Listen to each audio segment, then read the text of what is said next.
Right starting లో ఒక breaking అందుతోంది. ఆ బ్రేకింగ్ ఏంటంటే అల్పపీడన ద్రోణికి సంబంధించి ద్రోణి కొనసాగుతోంది. ద్రోణి ప్రభావంతో పలు చోట్ల వానలు కురుస్తున్నాయి. అంబేద్కర్ కోనసీమ జిల్లాలో అకాల వర్షం కురిసింది. కొత్తపేట పరిసర ప్రాంతాల్లో వడగళ్ల వర్షం పడింది. కాకినాడ జిల్లా వ్యాప్తంగా భారీ వర్షం పడుతోంది.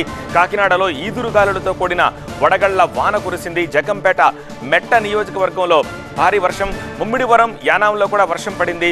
ఇవాళ రేపు వర్షాలు పడతాయని వాతావరణ శాఖ నిన్నే చెప్పింది.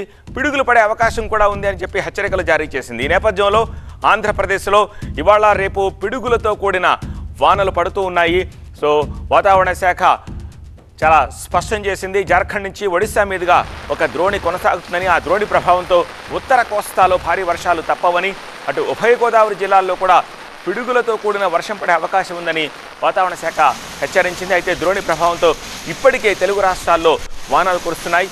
వేసవి తాపం నుంచి ఉపశమనం కల్పిస్తూ ఉన్నా సరే ఈ అకాల వర్షాలతోటి రైతు మాత్రం ఇబ్బంది పడుతున్నాడు. మరో 2 రోజులు ఇదే వానలు తప్పవని వాతావరణ శాఖ చెప్పింది. ప్రజలు అప్రమత్తంగా ఉండాలని సూచిస్తోంది.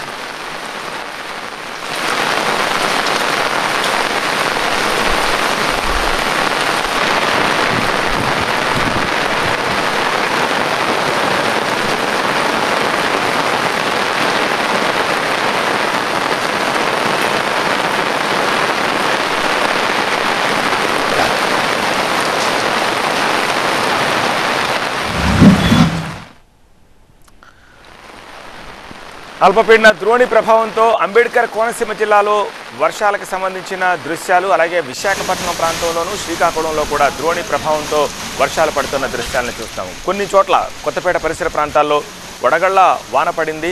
కాకినాడ జిల్లా వ్యాప్తంగా కూడా భారీ వర్షం పడుతోంది. కాకినాడలో ఈదురుగాలులు కూడా వచ్చాయి. ఆ ఈదురుగాలులతో కూడిన వడగళ్ల వాన కురిసింది.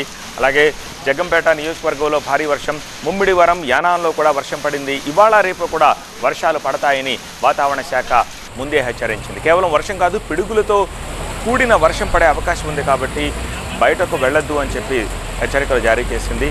అలానే వాతావరణ శాఖ చెప్పినట్టుగానే ఉత్తర కోస్తాలో చాలా చోట్ల ఈ సాయంత్రం వర్షం పడింది.